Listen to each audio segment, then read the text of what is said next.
Good morning everyone. आज इस video में हम कवर करेंगे यूपी जीके और कंप्यूटर के टॉप 35 क्वेश्चन। जैसा कि एक सीरीज चल रही है जिसमें हम 35 क्वेश्चन कवर करते हैं, जिसमें यूपी जीके के 20 क्वेश्चन रहते हैं और कंप्यूटर के 15 क्वेश्चन।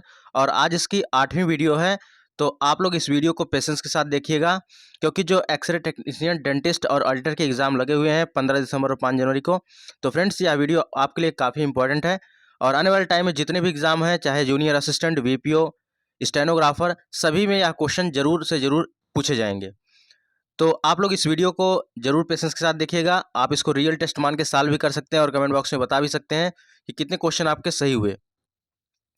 तो चलिए स्टार्ट करते हैं आज की वीडियो को। प्रैक्टिस सेट नंबर 8 है, तो पहले क्वेश्चन की तरफ मूव करते हैं। सबसे पहला क्वेश्चन है, कंप्यूटर से लिया गया है।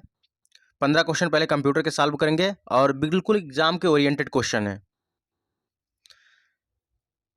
करा कि इंटरनेट पर पासवर्ड शब्द के उपयोग के लिए एक प्रक्रिया सामग्री का उपयोग किया जाता है ताकि पासवर्ड शब्द को आसानी से अवरोध ना किया जा सके, इसे कहते हैं। तो ऑप्शन यहाँ पर 4 ऑप्शन गिवन है। आपको जो ऑप्शन उचित लगे उसको आप बता सकते हैं कमेंट बॉक्स में, या एक साथ आप कमेंट करके बता सकते हैं कितने क्वेश्चन सही हुए। टोटल क्वेश्चनों की बात करें, टोटल 35 क्वेश्चन है। तो चलिए 66 नंबर का करेक्ट आंसर क्या होगा? Option number D, coding.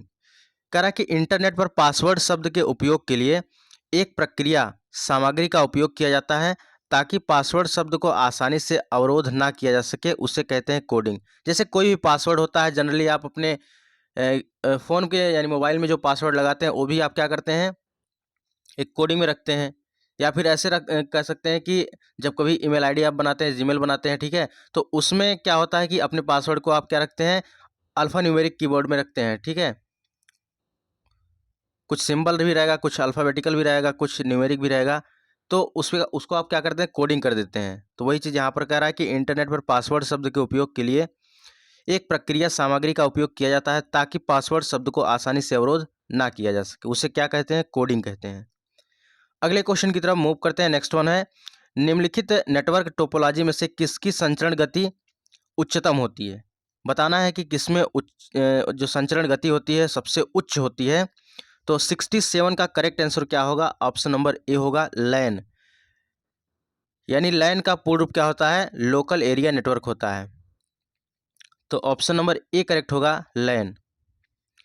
अगला क्वेश्चन है, कंप्यूटर के संदर्भ में जिस तरीके से कोई विरोधी सिस्टम में प्रवेश कर सकता है और संभावित रूप से क्षति का कारण बन सकता है, उसे क्या कहते हैं? तो 68 का करेक्ट आंसर होगा ऑप्शन नंबर ए, हमला सतह या अटैक सरफेस कहा जाता है। ये क्वेश्चन याद रखिएगा, बहुत इंपॉर्टेंट है, ठीक है, वेरी वेरी वेरी इंपॉर्टेंट है। कंप्यूटर के संदर्भ में जिस तरीके से कोई विरोधी सिस्टम में प्रवेश कर सकता है और संभावित रूप से क्षति का कारण बन सकता है, उसे क्या कहा जाता है? उसे हमला सतह कहा जाता है या अटैक सरफेस कहा जाता है। अगले क्वेश्चन की तरफ चलते हैं। कह रहा है कि निम्नलिखित में से कौन सा एल्गोरिदम का ग्राफिकल प्रतिनिधित्व है? यहाँ पर एल्गोरिदम का ग्राफिकल प्रतिनिधित्व के बारे में पूछ रहा है। 69 का करेक्ट आंसर होगा option number C, flow chart. यानी कह रहा है कौन सा एल्गोरिदम का ग्राफिकल प्रतिनिधित्व होता है, रिप्रेजेंटिव जो होता है ग्राफिकल चीज़ें से, वह फ्लो चार्ट का होता है। फ्लो चार्ट के द्वारा हम क्या करते हैं, एल्गोरिदम को ग्राफ के माध्यम से रिप्रेजेंट करते हैं। अगला प्रश्न है कि इंटरनेट से आपको कंप्यूटर में किए जाने वाले फाइलों के ट्रांसफ़र को क्या कहा जाता है? तो इंटरनेट से आपको आपके कंप्यूटर में किए गए जाने वाले फाइल के हस्तांतरण को क्या कहा जाता है? तो 70 का करेक्ट आंसर होगा ऑप्शन नंबर ए, डाउनलोडिंग हो जाएगा। क्योंकि इंटरनेट से आप लोग क्या कर रहे हैं, अपने कंप्यूटर में फाइलों को स्थानांतरित कर रहे हैं। और जब अपने मोबाइल से हम लोग इंटरनेट पर कोई वीडियो अपलोड करते हैं तो वह क्या कहलाता है, अपलोडिंग कहलाता है। लेकिन इंटरनेट से जब अपने मोबाइल में कोई लेते हैं कोई चीज़, तो वह क्या कहलाता है कि यह डाउनलोडिंग कहलाता है। तो ऑप्शन नंबर ए करेक्ट होगा। 71 का करेक्ट आंसर क्या होगा? कह रहा है कि डाटा स्थानांतरण के साथ क्या सही नहीं है, यानी डेटा ट्रांसफ़र के साथ क्या सही नहीं है। 71 का करेक्ट आंसर क्या होगा? देखिए, इसमें ऑप्शन को हम पढ़ते हैं। सबसे पहला दिया है, यह एक संस्करण से दूसरे संस्करण में अनुवाद है। दूसरा है लीगेसी सिस्टम से डेटा प्राप्त करना। तीसरा है दूसरे मॉड्यूल से डेटा प्राप्त करना, और चौथा यह मानक सूचित कार्यक्रम का उपयोग कर सकता है। तो भैया इसका करेक्ट आंसर क्या हो सकता है? 71 का करेक्ट आंसर होगा ऑप्शन नंबर ए। एक संस्करण से दूसरे संस्करण में अनुवाद नहीं हो सकता है। 72 नंबर क्वेश्चन है, कह रहा है कंप्यूटर प्रणाली में सीडी रोम द्वारा क्या दर्शाया जाता है? सीडी रोम द्वारा क्या दर्शाया जाता है? 72 का करेक्ट आंसर होगा option number A, optical disk, compact disk, read only memory. ये क्या है? ऑप्टिकल डिस्क है। याद रखिएगा क्या है? ऑप्टिकल डिस्क है।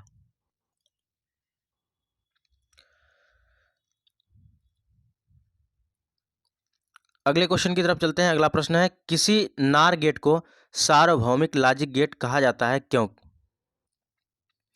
भैया कोई नार गेट है उसको यूनिवर्सल लॉजिक गेट कहा जाता है, ऐसा क्यों कहा जाता है?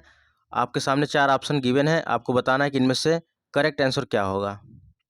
तो 73 का सही उत्तर होगा ऑप्शन नंबर ए, इसका उपयोग किसी अन्य प्रकार के गेट की आवश्यकता के बिना भी किया जा सकता है।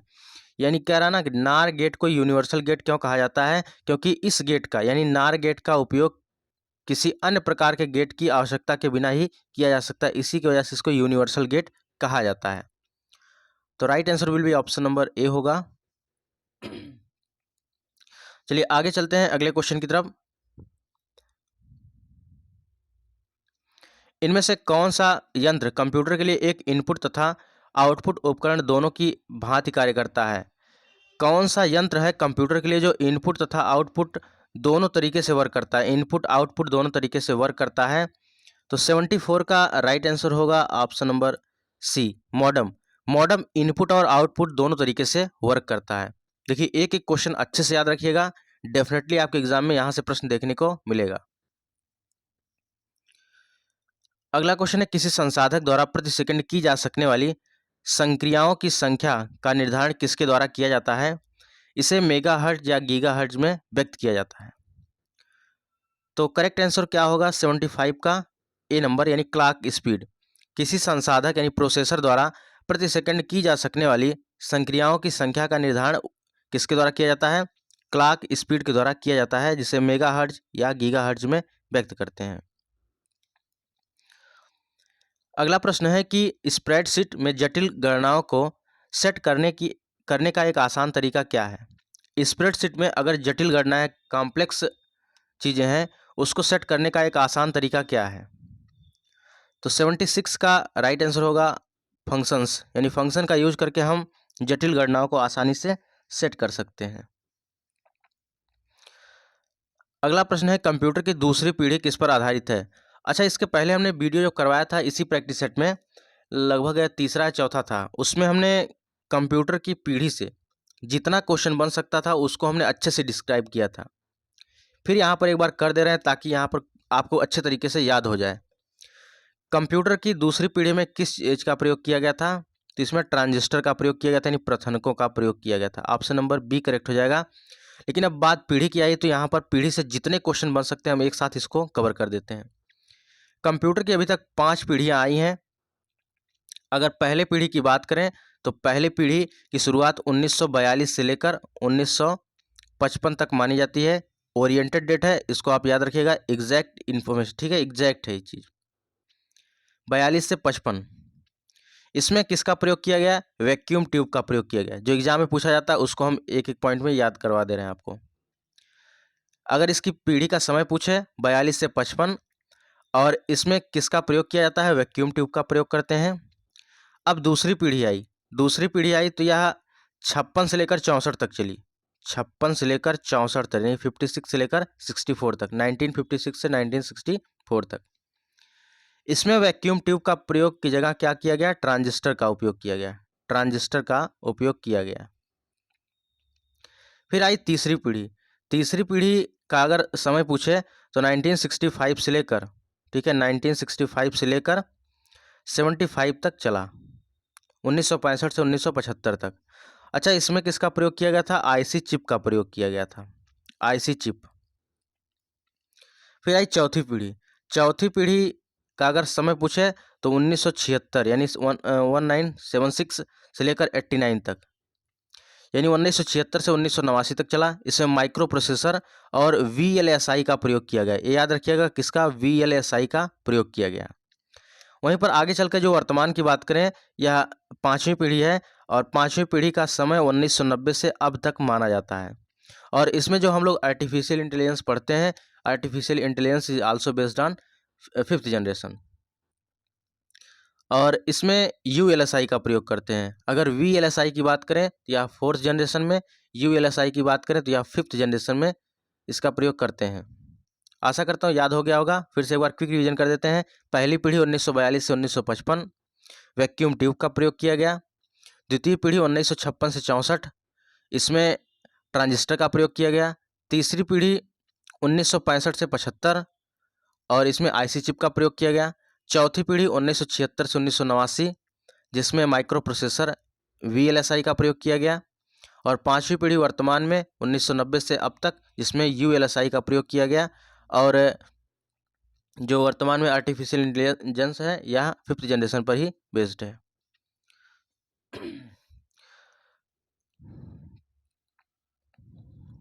चलिए 78 नंबर क्वेश्चन है। कह रहा है कि निम्नलिखित में से कौन सा एक उपकरण को, ठीक है, कौन सा, इसमें कौन सा था? तो ऑप्शन नंबर बी हो जाएगा, ट्रांजिस्टर वाला।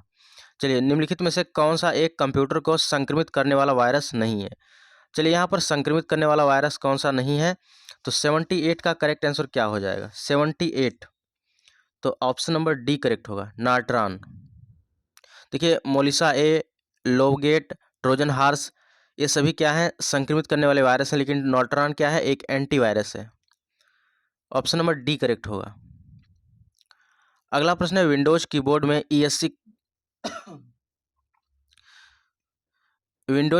ESC कुंजी का उपयोग नहीं किया जाता है। तो 79 का सही उत्तर होगा ऑप्शन नंबर बी, एक चुनिंदा कमांड चलाने के लिए। देखिए, डायलॉग बॉक्स बंद करने के लिए ESC का प्रयोग करते हैं, बिल्कुल सही है। कमांड रद्द करने के लिए, एक चयनित ड्राफ्ट सूची को बंद करने के लिए, यानी आप एक कह सकते हैं ESC का प्रयोग जो होता है यह पूरी तरह से बंद करने के लिए किया जाता है, क्लोज करने के लिए किया जाता है। लेकिन एक चुनिंदा कमांड चलाने के लिए इसका प्रयोग नहीं करते, यानी ऑप्शन नंबर बी करेक्ट होगा। चलिए, अगला प्रश्न है, ईमेल प्राप्त करने के लिए कौन सा प्रोटोकॉल उपयोग में आता है? तो ईमेल प्राप्त करने के लिए कौन सा प्रोटोकॉल उपयोग में आता है? SAT का, यानी 80 का करेक्ट आंसर होगा ऑप्शन नंबर डी, भैया POP3। अच्छा, POP3 का मैंने बहुत बार फुल फॉर्म बताया है, POP3 का फुल फॉर्म बहुत बार बताया है और कई वीडियो में लगभग मोस्टली, जब चाहे थ्योरी सेक्शन हो चाहे प्रैक्टिस सेट हो, हमने कई बार बताया है। तो आप लोग के लिए होमवर्क है, आपको कमेंट बॉक्स में बताना है कि ईमेल सेंड करने के लिए किस प्रोटोकॉल का प्रयोग किया जाता है, उसका फुल फॉर्म, और ईमेल रिसीव करने के लिए देखिए POP3 का प्रयोग करते हैं तो इसका फुल फॉर्म। 2 क्वेश्चन आपके लिए होमवर्क है, जो सबसे पहले कमेंट करके बताएंगे उनके कमेंट को हम पिन कर देंगे। चलिए, यहाँ से हम लोग का कंप्यूटर हो गया समाप्त। अब हम लोग पढ़ेंगे उत्तर प्रदेश GK और सभी क्वेश्चन इंपॉर्टेंट हैं। चलिए, सबसे पहले क्वेश्चन की तरफ चलते हैं। सबसे पहला क्वेश्चन है, धुरिया लोक नृत्य या किस क्षेत्र का है? तो धुरिया लोक नृत्य बुंदेलखंड क्षेत्र का है। ऑप्शन नंबर बी करेक्ट होगा, बुंदेलखंड। एक्चुअली इसको हमने ट्रिक से भी याद करवाया था। धुरिया यानी धूल जो होती है, और जब धूल बहुत ज़्यादा हो जाती है तो उस पर अगर पानी की बूंदें अगर पड़ जाएं तो वह धूल उड़ना बंद हो जाएगी, तो बूंद से हो जाएगा बुंदेलखंड। तो धुरिया लोक नृत्य कहाँ का है? बुंदेलखंड क्षेत्र का है। अगला प्रश्न है, उत्तर प्रदेश में निम्नलिखित में से किन फसलों का देश में सबसे बड़ा उत्पादक है? तो भैया आलू, गेहूं, गन्ना, और इसको भी हमने ट्रिक से करवाया था, आलू गेहूं गन्ना मन लगा के खन्ना, ठीक है। तो ये देखिए, आलू हो जाएगा, गन्ना हो जाएगा, गेहूं तो दिया नहीं है, तो इसकी वजह से हम लोग का करेक्ट आंसर होगा ऑप्शन नंबर डी, आलू और गन्ना। भारत कला भवन संग्रहालय कहाँ स्थित है? तो भारत कला भवन संग्रहालय वाराणसी में स्थित है, यानी 83 का सही उत्तर होगा डी ऑप्शन, वाराणसी। नेक्स्ट है, उत्तर प्रदेश के भांवर क्षेत्र में किस प्रकार की मिट्टी पाई जाती है? बात करें भांवर क्षेत्र की, तो भांवर में ककरीली पथरीली मिट्टी पाई जाती है। 84 का राइट आंसर होगा ऑप्शन नंबर बी, ककरीली एवं पथरीली। 85 का करेक्ट आंसर क्या होगा? मृदा क्षरण को रोका जा सकता है। किसके द्वारा रोक सकते हैं? यानी जो मिट्टी का क्षरण होता है, मिट्टी जो बह जाती है, उसको आप कैसे रोक सकते हैं? जैसे बारिश वारिश होती है ना, तो मिट्टी बह जाती है, तो बह जाती है तो उसको रोकने के लिए आप क्या क्या कर सकते हैं बताइए? तो 85 का करेक्ट आंसर हो सकता है ऑप्शन नंबर बी सी, यहाँ पर वनारोपण के द्वारा। एग्जैक्ट इन्फॉर्मेशन होगा, ठीक है, एग्जैक्ट इसका आंसर होगा, अप्रोप्रिएट आंसर होगा वनारोपण से। यानी अगर जहाँ की मिट्टी बह रही है वहाँ पर आप वन को लगा दीजिए, पेड़ को लगा दीजिए, वहाँ से मिट्टी कटना बंद हो जाएगी। मृदा क्षरण को रोका जा सकता है वनारोपण से। चलिए अगला क्वेश्चन है कि उत्तर प्रदेश में नॉलेज पार्क की स्थापना कहाँ की जा रही है, की जा चुकी है? तो 86 का सही उत्तर होगा greater Noida. Knowledge park greater Noida. भाई जिसके पास नॉलेज होगा वह क्या होगा? ग्रेट होगा, ठीक है, जिसके पास नॉलेज होगा ग्रेट होगा और अपना नया अड्डा बना लेगा, नया अड्डा से Noida, greater Noida. Next one है कौन सा जैव निम्नीकरण है? जैव निम्नीकरण के बारे में पूछ रहा है। 87 का राइट आंसर होगा option number D, rubber. Rubber क्या है? जैव निम्नीकरण है। अगला क्वेश्चन है 6 अप्रैल 2023 को उत्तर प्रदेश के सीएम योगी आदित्यनाथ ने किस स्थान पर गीले कूड़े से बायो कंप्रेस्ड नेचुरल गैस बनाने वाले प्लांट का वर्चुअल उद्घाटन किए हैं? तो 88 का राइट आंसर होगा ऑप्शन नंबर डी, सुथनी में। क्या हो जाएगा? सुथनी। 88 का करेक्ट आंसर सुथनी हो जाएगा। ये क्वेश्चन याद रखिएगा, इंपॉर्टेंट है और काफ़ी चर्चा में भी रहा। नेक्स्ट है उत्तर प्रदेश में जैन एवं बौद्ध दोनों धर्मों का प्रसिद्ध तीर्थ कौन सा है? तो यह कौशाम्बी है। 89 का राइट आंसर होगा option number B, Kaushambi. Next है उत्तर प्रदेश के किस जिले में यूरेनियम के सीमित भंडार हैं? यूरेनियम के सीमित भंडार कहाँ पाए जाते हैं? ललितपुर में पाए जाते हैं। यूरेनियम ललितपुर में पाया जाता है। नेक्स्ट है 91 नंबर का है उत्तर प्रदेश की जनसंख्या सबसे अधिक है, किनसे अधिक है? यहाँ पर कौन सा क्वेश्चन था देखिए,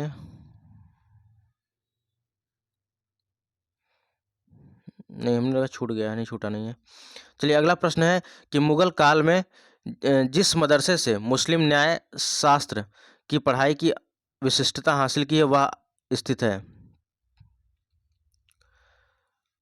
चलिए 91 का देखिए, 91 कह रहा है कि उत्तर प्रदेश की जनसंख्या सबसे अधिक है, किससे अधिक है?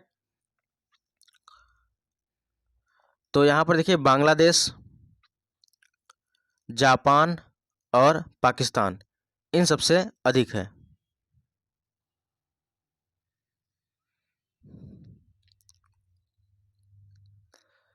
नेक्स्ट है मुगल काल में जिस मदरसे से मुस्लिम न्याय शास्त्र की पढ़ाई की विशिष्टता हासिल की है वह स्थित था, कहाँ स्थित था? तो मुगल काल में जिस मदरसे से मुस्लिम न्याय शास्त्र की पढ़ाई की विशिष्टता हासिल की है वह स्थान था, कहाँ पर था? 92 का करेक्ट आंसर होगा ऑप्शन नंबर ए, लखनऊ में। याद रखिएगा, इंपॉर्टेंट है। मुगल काल में जिस मदरसे से मुस्लिम न्याय शास्त्र की पढ़ाई की विशिष्टता हासिल की है वह स्थित था, लखनऊ में स्थित था। अगला प्रश्न है नवयुवकों द्वारा 18 वर्ष की आयु पर मताधिकार का पहली बार प्रयोग किया गया आम चुनाव में, ठीक है, कब किया गया था? 93 का राइट आंसर होगा ऑप्शन नंबर सी, 1989 में। अगला प्रश्न है कौन इलाहाबाद में 1857 के संग्राम का नेता था? इलाहाबाद में संग्राम का नेता कौन था?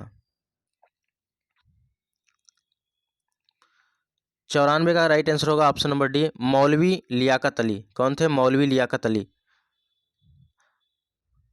अगला प्रश्न है कि जनगणना 2011 के अनुसार प्रदेश में लिंगानुपात कितना है? तो 2011 की जनगणना के अनुसार उत्तर प्रदेश का लिंगानुपात हो जाएगा 912 प्रति 1000, 1000 पर 912, ठीक है। तो जनगणना 2011 के अनुसार उत्तर प्रदेश में लिंगानुपात 912 प्रति 1000। अगला प्रश्न है कि रोजगार की दृष्टि से उत्तर प्रदेश का सबसे बड़ा उद्योग कौन सा है? रोजगार की दृष्टि से उत्तर प्रदेश का सबसे बड़ा उद्योग हो जाएगा हथकरघा उद्योग। क्या हो जाएगा? हथकरघा। देश की तीसरी रेल कोच फैक्ट्री कहाँ स्थापित की गई है? देश की तीसरी रेल कोच फैक्ट्री स्थापित की गई है रायबरेली में। बी ऑप्शन बिल्कुल करेक्ट हो जाएगा, रायबरेली। 98 नंबर क्वेश्चन है कि भारतीय रेलवे ने उत्तर प्रदेश के किस शहर में गुरु कृपा यात्रा प्रारंभ की है। गुरु कृपा यात्रा प्रारंभ की है, इंपॉर्टेंट क्वेश्चन है, जरूर इसको याद रखिएगा। 98 का करेक्ट आंसर होगा ऑप्शन नंबर सी, लखनऊ में। गुरु कृपा यात्रा, देखिए लखनऊ से दो क्वेश्चन आए हैं, एक जो ऊपर हम लोग का था, ऊपर ये वाला क्वेश्चन, मुगल काल में जिस मदरसे से मुस्लिम न्याय शास्त्र की पढ़ाई की विशिष्टता हासिल की वह स्थित था लखनऊ में। यानी मुस्लिम न्याय शास्त्र की पढ़ाई की विशिष्टता हासिल की वह इस स्थान था लखनऊ में, ये याद रखिएगा। और जो दिया है कि भारतीय रेलवे ने उत्तर प्रदेश के किस शहर में गुरु कृपा यात्रा शुरू की, ये भी लखनऊ में है। अगला प्रश्न है, उत्तर प्रदेश में सोना किस नदी क्षेत्र से प्राप्त होता है। सोना किस नदी क्षेत्र से प्राप्त होता है। 99 का करेक्ट आंसर होगा option number A, Sharda Ramganga नदी से। शारदा और रामगंगा नदी से सोना प्राप्त होता है। उत्तर प्रदेश में सोना किस नदी क्षेत्र से प्राप्त होता है, शारदा और रामगंगा नदी से।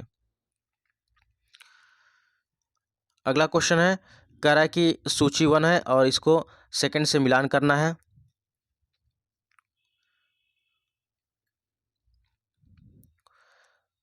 चलिए, इसका करेक्ट आंसर होगा ऑप्शन नंबर सी, जो कौशाम्बी है ये घोषिताराम मठ यहाँ पर है।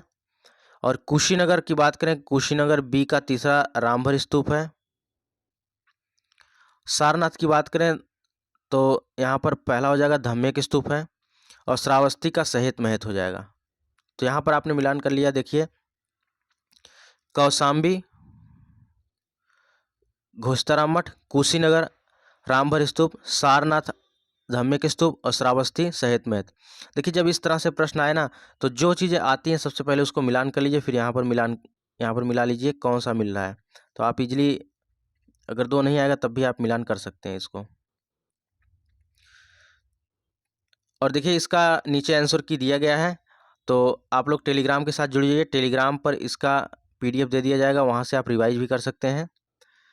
और फ्रेंड्स एक जरूरी सूचना है, अगर आप junior assistant stenographer VPO forest guard ETO UP की इवन दो किसी भी परीक्षा की तैयारी कर रहे हैं, तो आप सभी के लिए एक ई-बुक तैयार की गई है, कंप्यूटर की बुक है, बिल्कुल UP के नए पैटर्न पर आधारित है। और इसमें आप चैप्टर को देख सकते हैं, सारा चैप्टर इंक्लूड किया गया है, कोई भी चैप्टर आपका नहीं छूटेगा, बिल्कुल सिस्टमेटिक तरीके से रखा गया है। देखिए आप अगर जगह जगह से कंटेंट ढूंढेंगे तो आपको कंटेंट मिल जाएगा, लेकिन आपके लिए क्या प्रॉब्लम होगा कि आप यहाँ से नोट करें, वहाँ से नोट करें, जगह जगह से आप नोट करेंगे। लेकिन इस बुक की खासियत क्या है, इसमें सारी चीज़ें एक साथ कलेक्ट की गई हैं, आपको कहीं इधर उधर भटकना नहीं है, एक ही बुक में सब कुछ मिल जाएगा। तो सबसे प्लस पॉइंट यही होता है कि जब सब कुछ एक ही बुक में मिल जाए तो बस केवल आपको इसको सर्व करना है, ठीक है, बस आपको पढ़ना है और कुछ नहीं करना है। तो चाहे AI हो, big data processing, machine learning, deep learning और इंटरनेट ऑफ थिंग्स, यानी UP की जितने ट्रेंडिंग टॉपिक है उसको अच्छे से कवर किया गया, बाकी जो ट्रेडिशनल टॉपिक है उसको भी यहाँ पर कवर किया गया। यानी आपका कंप्यूटर का कोई भी टॉपिक नहीं छूटेगा, जब सब टॉपिक आप पढ़ लेंगे, लास्ट में PYQ प्रश्न का भी कलेक्शन रखा गया है एक साथ, और भी व्याख्या के साथ, और हर एक टॉपिक के बाद PYQ क्वेश्चन अलग से रखा गया है। तो इस बुक को लेने का प्रोसेस क्या है, जो स्क्रीन पर नंबर दिख रहा है 9793661506, इस पर आपको 149 रुपये पेमेंट करने हैं। पेमेंट करके स्क्रीनशॉट इसी नंबर पर आपको सेंड कर देने हैं, और थोड़ी देर बाद इसका ई-बुक आपको प्रोवाइड करा दिया जाएगा। और एक जरूरी सूचना और है, यहाँ पर UP GK की बुक है, क्योंकि UP GK भी 20 क्वेश्चन आने वाले हैं, तो UP GK और UP करंट अफेयर इस ई-बुक में मिलने वाली हैं। तो प्रोसेस वही है, केवल इसके लिए 125 रुपये पेमेंट करने हैं, ठीक है। और फ्रेंड्स अगर आप इलाहाबाद हाई कोर्ट की तैयारी कर रहे हैं और UP RO की, तो फ्रेंड्स बहुत ज़बरदस्त तरीके से यहाँ पर नोट्स तैयार किया गया है। 1000 प्रश्नों का कलेक्शन है, क्योंकि करंट अफेयर में अगर आपको प्रॉब्लम होती है तो करंट अफेयर इससे आप पढ़ के जाइए, डेफिनेटली आपको बेनिफिट करेगा।